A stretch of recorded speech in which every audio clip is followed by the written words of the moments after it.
Hello everyone, আসসালামু আলাইকুম। আশা করি সকলে ভালো আছেন। আল্লাহর রহমতে আমিও ভালো আছি।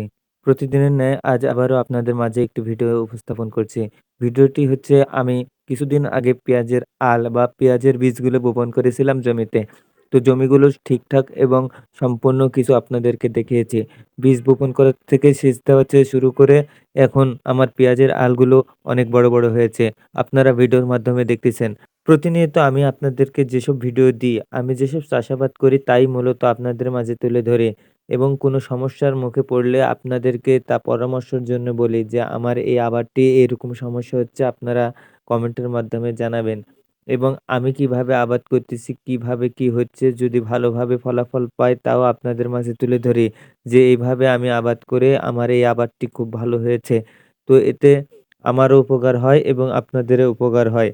তাই আমার চ্যানেলটি সাবস্ক্রাইব করে বা ফলো করে আমার পাশে থাকবেন এবং আপনাদের মূল্যবান মতামত কমেন্টের মাধ্যমে জানাবেন। আপনাদেরকে আমি গ্রামের সৌন্দর্য এবং আমাদের বিলের সৌন্দর্য তুলে ধরার চেষ্টা করি। আমি আপনাদেরকে মরিচ চারাগুলো দেখাচ্ছি। এই চারাগুলো আমি অনেকদিন হলো এখানে সুন্দর করে বপন করেছিলাম। তারও ভিডিও আপনাদেরকে দেখিয়েছি। আর চারাগুলো অনেক বড়, বড় হয়ে গেছে এবং আমাদের বিলের যেসব সৌন্দর্য আমি তুলে ধরি আপনাদের মাঝে।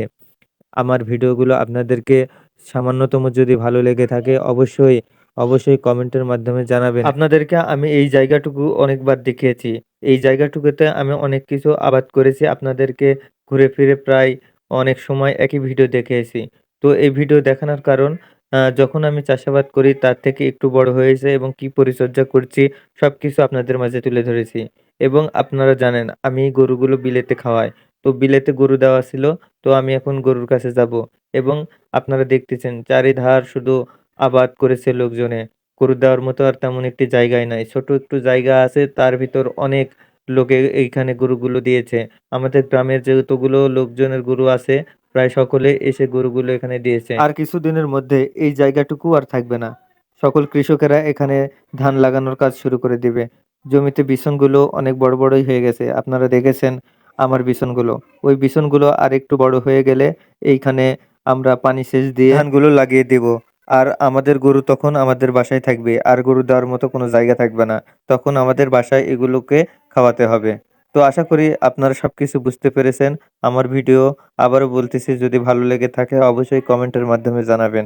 ধন্যবাদ সবাইকে। আর ফলো দিয়ে পাশে রাখবেন। আসসালামু আলাইকুম ওয়া রাহমাতুল্লাহ।